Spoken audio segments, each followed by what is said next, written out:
আমরা আজকে পড়ব ক্লাস 12 অর্থাৎ দ্বাদশ শ্রেণী ক্লাস 12 দ্বাদশ শ্রেণী সাইকোলজির প্রথম টপিক বুদ্ধি সম্পর্কে, যাকে ইংরেজিতে বলা হয় ইন্টেলিজেন্স। আজকের লেকচারটা ছোটই হবে, যেখানে আমরা শুধু বুদ্ধি বিষয়টা কি সেই বিষয় সম্পর্কে আলোচনা করব। বুদ্ধি একটি ধারণা বা কনসেপ্ট মাত্র, কোনো মূর্ত বিষয় নয়। এই লাইনটাই আমাদের প্রথম বলে দেয় যে বুদ্ধি বিষয়টা কি। বলছে বুদ্ধি শুধুমাত্র একটা কনসেপ্ট বা ধারণা, বুদ্ধি কোনো মূর্ত বিষয় নয়। মূর্ত কথা অর্থ কি? মূর্ত কথা অর্থ হলো যেটার বা যে জিনিসের ফিজিক্যাল এক্সিস্টেন্স আছে, সেই জিনিসটাকে বলা হয় মূর্ত বিষয়। অর্থাৎ একটা শরীর আছে, একটা বডি আছে, সেই জিনিসটাকে বলা হয়, বা শরীর বা বডি বলতে আমি শারীরিক অস্তিত্বের কথা বলছি। অর্থাৎ যে জিনিসের শারীরিক অস্তিত্ব আছে, যে জিনিসকে চোখে দেখা যায়, ছোঁয়া যায়, সেই জিনিসটাকে আমরা বলি তার শরীর বলে একটা জিনিস আছে। অর্থাৎ যে জিনিসকে চোখে দেখা যায়, ছোঁয়া যায়, অর্থাৎ পঞ্চ ইন্দ্রিয় দ্বারা অনুভব করা যায়, সেই জিনিসকে আমরা মূর্ত বিষয় বলি। কিন্তু যদি আমরা বুদ্ধির কথা বলি, তো বুদ্ধিকে না দেখা যায়, না ছোঁয়া যায়, না সেই জিনিসটাকে পঞ্চ ইন্দ্রিয় দ্বারা অনুভব করা সম্ভব, না তার গন্ধ আছে, না কোনো টেস্ট আছে, না তাকে শোনা সম্ভব। তাহলে বুদ্ধি কি? বুদ্ধি হলো একটা ধারণা, অর্থাৎ এটা আমরা চিন্তা করতে পারি, এটা নিয়ে আমরা কল্পনা করতে পারি, আমরা এই জিনিসটাকে পরিমাপও করতে পারি। আমরা বুঝতে পারি যে একজনের ব্যক্তির মধ্যে বুদ্ধি আছে। যখন আমরা কোনো একটা প্রবলেমের মধ্যে পড়ি, অর্থাৎ সমস্যার মধ্যে পড়ি, তখন সেখানে যদি দুজন ব্যক্তি থাকে আর একজন বলে যে এই সমস্যাটাকে এইভাবে সমাধান করতে হবে, আর সেই সমস্যাটা যদি সেইভাবে সমাধান হয়, তাহলে আমরা কি বলি? যে এই ব্যক্তি বুদ্ধিমান। আমরা তাহলে পরিমাপ করলাম যে এই ব্যক্তির থেকে এই ব্যক্তি বুদ্ধিমান। তার মানে বুদ্ধি আছে, এই জিনিসটাকে আমরা বুঝতে পারি, আমরা ধারণা করতে পারি, আমরা পরিমাপও করতে পারি, কিন্তু আমরা জিনিসটাকে ছুঁয়ে বা দেখতে পারি না, ছুঁইতে পারি না বা দেখতে পারি না। তাই জন্য বলা হচ্ছে বুদ্ধি একটা কনসেপ্ট মাত্র, কোনো মূর্ত বিষয় নয়। মূর্তর ঠিক বিপরীত শব্দ হলো বিমূর্ত, অর্থাৎ বুদ্ধি একটা বিমূর্ত বিষয়। তারপরে কি বলছে? 1 নম্বর লিখেছে, বুদ্ধি বহু বিচিত্র ও অসংখ্য আচরণের মাধ্যমে প্রকাশ পায়। তাহলে বুদ্ধিকে যদি দেখা না যায়, যদি বুদ্ধিকে ছোঁয়া না যায়, তাহলে আমরা বুঝছি কী করে যে বুদ্ধি আছে? কারণ আচরণে প্রকাশ পাচ্ছে। বুদ্ধি কিসের মাধ্যমে প্রকাশ পায়? আচরণের মাধ্যমে। যে উদাহরণটা আমি দিলাম, যে একটা সমস্যায় পড়লে দুটো ব্যক্তি, যার মধ্যে একজন একটা সমস্যার সমাধানের জন্য রাস্তা দিল, আর সেই রাস্তাটা দেখা গেল যে সেটাতে সমস্যার সমাধান হলো, সেক্ষেত্রে সে একটা আচরণ করলো, সে সমস্যার সমাধান দিল, এটা একটা আচরণ। তো এই আচরণের দ্বারা আমি বুঝতে পারলাম যে সে ব্যক্তি বুদ্ধিমান। তার মানে বুদ্ধি প্রকাশ পেল কিসের দ্বারা? আচরণের দ্বারা, তাই তো? এটুকু বুঝতে আমাদের কোনো সমস্যা নেই। তারপরে অনুভব করা সহজ, কিন্তু বর্ণনা করা কঠিন। বলছে কি, বুদ্ধিকে অনুভব তো করা যায়, কিন্তু বর্ণনা করা যায় না। অনুভব তো আমরা করতে পারছি, আমরা বুঝতে পারছি একজনের ব্যক্তির মধ্যে বুদ্ধি আছে, বা আমাদের নিজেদের মধ্যে বুদ্ধি আছে, কারণ আমরা যখন পড়াটাকে বুঝছি বা বোঝার চেষ্টা করছি। এখন তোমরা শুনছো আর তোমরা বোঝার চেষ্টা করছো যে পড়াটার মধ্যে অ্যাকচুয়ালি কী বোঝানোর চেষ্টা করা হচ্ছে, তো তোমরা বুঝতে পারছো বিষয়টা। তার মানে কোনো একটা শক্তি আছে বা কোনো একটা কিছু তো আছে যার দ্বারা তোমরা পুরো জিনিসটাকে বুঝতে পারছো। তার মানে বুদ্ধি জিনিসটাকে আমরা অনুভব তো করতে পারছি, হয়তো পঞ্চ ইন্দ্রিয়ের মাধ্যমে নয়, কিন্তু আমরা একটা ধারণা দ্বারা অনুভব করতে পারছি, কিন্তু বর্ণনা করা কঠিন। যেহেতু এটা কোনো ফিজিক্যাল এক্সিস্টেন্স নেই, তাহলে আমি এই জিনিসটাকে বর্ণনা কীভাবে করব, তাই তো? আমি সেই জিনিসটাকে খুব সহজে বর্ণনা করে দিতে পারি যে জিনিসটা ফিজিক্যালি এক্সিস্ট করে, কিন্তু সেই জিনিসটাকে বর্ণনা করা খুব কঠিন হয়ে যায় যে জিনিসটা ফিজিক্যালি এক্সিস্ট করে না। আরও একটা জিনিস হলো, বুদ্ধি বহু ক্ষেত্রে কাজে লাগে। প্রায় প্রত্যেকটা সচেতন কাজের ক্ষেত্রে বুদ্ধি কাজে লাগে। সেই জন্য বুদ্ধিকে সংজ্ঞায়িত করাও কঠিন হয়ে যায়। কারণ যে কোনো একটা স্পেসিফিক কাজের জন্য যদি বুদ্ধি কাজে লাগতো, তাহলে আমরা বলতে পারতাম যে এই কাজটা করে বুদ্ধি, তাহলে বুদ্ধি সংজ্ঞা হলো যে এই কাজটা করে সে হলো বুদ্ধি। কিন্তু বুদ্ধি প্রায় আমাদের প্রত্যেকটা কাজের ক্ষেত্রে একটা ভূমিকা পালন করে। আমরা যদি এখন বুঝছি, সেক্ষেত্রে আমাদের বুদ্ধি লাগছে। আমি পড়াচ্ছি, এক্ষেত্রে আমার বুদ্ধি লাগছে। আমি লিখবো, সেক্ষেত্রে বুদ্ধি লাগবে। তো এবার তোমরা জিজ্ঞেস করবে যে খেতেও কি বুদ্ধি লাগে? আমি বলবো হ্যাঁ, খেতেও বুদ্ধি লাগে। ধরো চপস্টিক্স দিয়ে খাবে, সেক্ষেত্রে তো তোমাকে চপস্টিকটাকে ধরতে হবে, আর তুমি পারো না, তাহলে তোমাকে সেটা শিখতে হবে, তার মানে বুদ্ধি খাটাতে হবে সেখানটায়। তুমি কি কি খাবে, সেই জিনিসটা তোমার ধারণা কোত্থেকে আসে?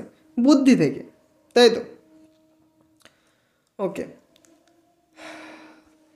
4 নম্বর যেটা আছে, 3 নম্বরটা তো আমরা আগেই পড়েছিলাম। 4 নম্বর, প্রায় সমস্ত কাজের ক্ষেত্রে বুদ্ধির সংযোগ থাকে, যেটা আমি একটু আগে বলছিলাম। সমস্ত সচেতন কাজ যেটা আমরা সচেতন মনে করে থাকি, সেক্ষেত্রে বুদ্ধি একটা ভূমিকা পালন করে। ওকে, তারপরে বুদ্ধির কাজ কি কি? বুদ্ধির কাজ প্রচুর কাজ। বুদ্ধির সমস্যা সমাধান করা, চিন্তাভাবনা করা, সিদ্ধান্ত গ্রহণ করা, গণনা করা, অভিযোজন করা, লক্ষ্যাভিমুখী আচরণ করা, কর্মক্ষমতা, আবার ইত্যাদি। লাস্টে ইত্যাদি কথাটা লিখতে আমি ভুলে গেছি।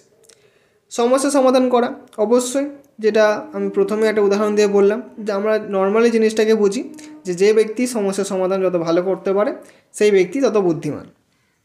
চিন্তাভাবনা, আমরা চিন্তাভাবনা কিসের দ্বারা করছি? বুদ্ধির দ্বারা। বুদ্ধি না থাকলে আমরা চিন্তাভাবনা করতে পারতাম না। সিদ্ধান্ত গ্রহণ, যে ব্যক্তি যত বুদ্ধিমান সেই ব্যক্তি ডিসিশন মেকিং ক্ষমতা বা সিদ্ধান্ত গ্রহণের ক্ষমতা তত ভালো হয়, সে জীবনে তত ভালো সিদ্ধান্ত গ্রহণ করতে পারে এবং সেই সিদ্ধান্ত গ্রহণের দ্বারা তার জীবন আরও সহজতর হয়। গণনা করা, তার জন্য বুদ্ধির প্রয়োজন। অভিযোজন মানে নতুন কোনো পরিস্থিতি যখন আমাদের সামনে আসে, সেই পরিস্থিতি যা যা প্রয়োজন বা যা যা করণীয় সেই কাজগুলোকে করতে পারার ক্ষমতা, বা সেই কাজগুলো কি কি করতে হবে সেটাকে বোঝার ক্ষমতা, এই সমস্ত কিছু বুদ্ধির দ্বারা আমরা করি। লক্ষ্যাভিমুখী আচরণ মানে লক্ষ্যের দিকে যেসব আচরণগুলো করতে হয় সেই সমস্ত আচরণ আমরা বুদ্ধির দ্বারা করি। কর্মক্ষমতা, এটা হলো বুদ্ধির কাজ। বুদ্ধি না থাকলে আমরা কর্মে অক্ষম হয়ে যেতাম। একজন বোকা ব্যক্তিকে সাধারণত কাজে নিতে চায় না। কাজে নেওয়ার আগে ওরা যাচাই করতে চায় যে তার বুদ্ধিটা ভালো আছে তো, সে জিনিসপত্রকে বুঝতে পারে তো। যদি বুদ্ধি তার ভালো না থাকে তাহলে কর্মক্ষমতা কমে যায়। তাহলে এত কিছু বুদ্ধির কাজ, প্রায় সমস্ত কিছুই বুদ্ধির কাজ। সচেতন মনে যাবতীয় করা কাজ বুদ্ধির অন্তর্গত। তারপরের স্লাইডে চলে যাব। এখানে আমরা কিছু সংজ্ঞা পড়ব। আমি তোমাদেরকে 4টে সংজ্ঞা পড়াবো। তোমরা যদি তার মধ্যে 2টো মনে রাখো এটাই যথেষ্ট, কারণ ওর থেকে বেশি পরীক্ষায় লেখার প্রয়োজন পড়বে না। যদি দেয় যে বুদ্ধির সংজ্ঞা দাও, তোমরা 1 থেকে 2টো সংজ্ঞা দেবে, তার থেকে বেশি দেওয়ার প্রয়োজন নেই। ওকে ওকে, তাহলে শুরু করা যাক। প্রথম যে সংজ্ঞাটা আমরা পড়ব সেটা হলো উইলিয়াম স্টার্নের। কত সালে? 1914। তোমরা সালটাকে মনে রাখার চেষ্টা করবে, যদি মনে না থাকে তাহলে লিখবে না। একটা জিনিস বলে রাখি, যদি ওয়ার্ড টু ওয়ার্ড সংজ্ঞা মনে না থাকে, মানে যেমন এখানে লেখা আছে ঠিক সেরকম মনে না থাকে, তাহলে তোমরা কোটেশন দেবে না, মানে যেরকম করে যেটা দেয় কোটেশনের মধ্যে লিখবে না সংজ্ঞাকে। যদি কোটেশনের মধ্যে লিখতে হয়, তার মানে যে মনোবিদ যেরকমভাবে সংজ্ঞাটাকে দিয়েছিল, যে ওয়ার্ডগুলোকে ব্যবহার করেছিল সেই ওয়ার্ডগুলোকেই তোমাকে ব্যবহার করতে হবে পরীক্ষার হলে। তাই জন্য যদি ওয়ার্ড টু ওয়ার্ড মনে না থাকে তাহলে তোমরা কোটেশন না দিয়ে নর্মালভাবে লিখবে। ওকে, চলো এবার দেখি যে উইলিয়াম স্টার্ন কী সংজ্ঞা দিয়েছিল। নতুন পরিস্থিতির সঙ্গে সচেতনভাবে চিন্তার সামঞ্জস্য সাধনের জন্য ব্যক্তির সাধারণ ক্ষমতাই হলো বুদ্ধি। বলছে নতুন কোনো একটা পরিস্থিতি, তার সাথে চিন্তার সামঞ্জস্য তৈরি করা, সেই ক্ষমতাকেই বুদ্ধি বলছেন তিনি। মানে ধরো একজন ব্যক্তি যে শহরে থাকতো, সেই শহর থেকে জঙ্গলে চলে গেল। এবার জঙ্গলে যদি আটকে যায় বা চলে যায়, সেক্ষেত্রে জঙ্গল একটা নতুন পরিস্থিতি, সেই পরিস্থিতি নতুন, সেখানে তার নতুনভাবে তাকে জীবনযাপন করতে হবে, না হলে বাঁচতে পারবে না। কারণ শহরের জীবন আর জঙ্গলের জীবন আলাদা হয়। শহরে সে খাবার সুপার মার্কেটে গেলেই পেয়ে যেত টাকা দিয়ে, কিন্তু জঙ্গলে সেটা পারবে না। বাড়িতে সে ঘুমানোর জন্য তার কাছে বিছানা ছিল, কিন্তু জঙ্গলে গেলে তো সেটা পাবে না।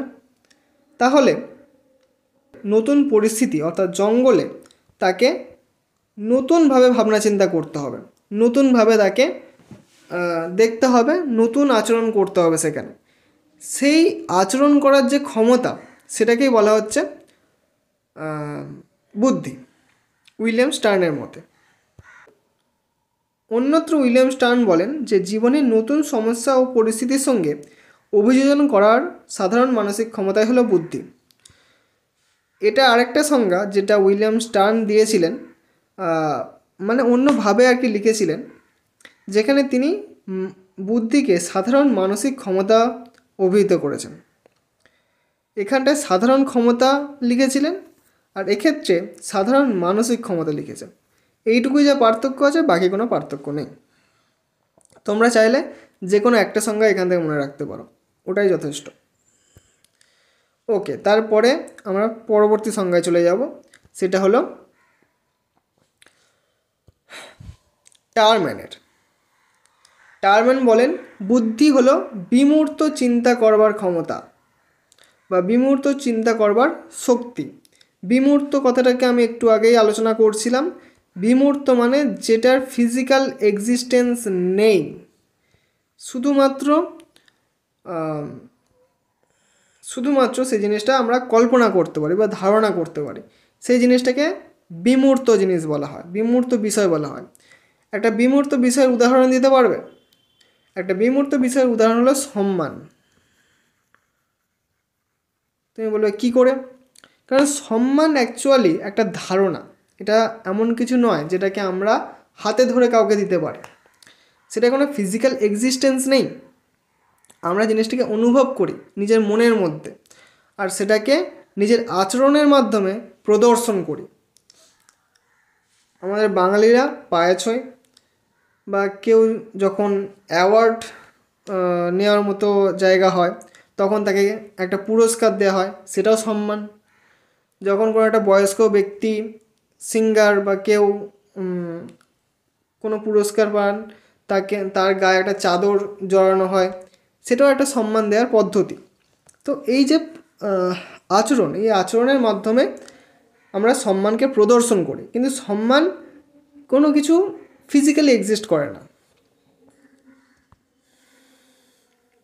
তাই জন্য এটা একটা বিমূর্ত বিষয় বা বিমূর্ত চিন্তা। আরও একটা বিমূর্ত চিন্তা কি জানো? সেটা হলো বুদ্ধি, যেটা আমরা একটু আগে পড়ছিলাম। বুদ্ধি একটা বিমূর্ত বিষয়। তো টারম্যান বলছেন যে বিমূর্ত চিন্তা করবার ক্ষমতাই হলো বুদ্ধি। ওকে, তারপরটা হলো স্টার্নবার্গ আর সল্টার। স্টার্নবার্গ আর সল্টার বলেন যে বুদ্ধি হলো লক্ষ্যাভিমুখী অভিযোজনমূলক আচরণ। স্টার্নবার্গ বলছেন লক্ষ্যের দিকে যে আচরণগুলো করতে হয়, সেই আচরণই হলো বুদ্ধি, অর্থাৎ গোল ডিরেক্টেড বিহেভিয়ার, অ্যাডাপটিভ বিহেভিয়ার। মানে গোল মানে নিজের যে উদ্দেশ্য, সেই উদ্দেশ্যের দিকে যে যে আচরণগুলো করার প্রয়োজন পড়ে, সেই আচরণগুলোই হলো বুদ্ধি। ওকে, তারপরে আমরা লাস্ট যে সংজ্ঞা সেটাকে পড়ব, সেটা হলো মনোবিদ গার্ডনারের।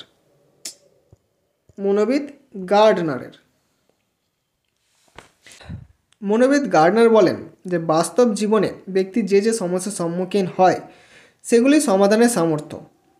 অর্থাৎ যেটা আমরা প্রথম থেকে আলোচনা করছিলাম যে বুদ্ধি কি, সমস্যা সমাধানের ক্ষমতা। আমরা নর্মালি এই জিনিসটাকে বুঝি যে যে ব্যক্তি সমস্যার সমাধান যত ভালো করে তাকে আমরা তত বেশি বুদ্ধিমান বলি। কিন্তু গার্ডনার আরও বলছেন যে শুধু সমস্যা সমাধানের ক্ষমতায় নয়, সমস্যা সমাধান করার জন্য নতুন সমস্যার উদ্ভাবনের ক্ষমতাও হলো বুদ্ধি। এখানে সমস্যার উদ্ভাবন বলতে সমস্যা তৈরি করা বলছে না, সমস্যাটাকে বোঝার কথা বলা হচ্ছে। মানে আগে সমস্যা সমাধান করার আগে আমাকে তো বুঝতে হবে যে সমস্যাটা কী, সমস্যাটার প্রকৃতি কী, সমস্যাটা কিসের জন্য তৈরি হয়েছে, কিভাবে তৈরি হলো, এই সমস্ত কিছু জানার পরে আমি সমস্যাটাকে সমাধান করতে পারবো। তাহলে আমাকে আগে বুঝতে হবে সমস্যা সম্পর্কে, সমস্যাটাকে আগে তৈরি করতে হবে। তৈরি করার মিনস হলো বোঝা। ওকে, তো গার্ডনার বলছে যে সমস্যা সমাধানের ক্ষমতা এবং সমস্যাকে উদ্ভাবন করার ক্ষমতা, এই দুটোই হলো বুদ্ধি। ওকে, আজকের লেকচারটা একদম ছোট, তোমরা জাস্ট স্টার্ট করো জিনিসটাকে। পরবর্তীতে আমরা নেচার, থিওরি, সমস্ত জিনিসগুলোকে ধীরে ধীরে পড়ব আর এই পুরো টপিকটাকে শেষ করব। আমরা পরবর্তী ক্লাস থেকে এমসিকিউ আর শর্ট কোর্সের নিয়েও আলোচনা করব। তো চ্যানেলটাকে সাবস্ক্রাইব করে নাও তোমরা।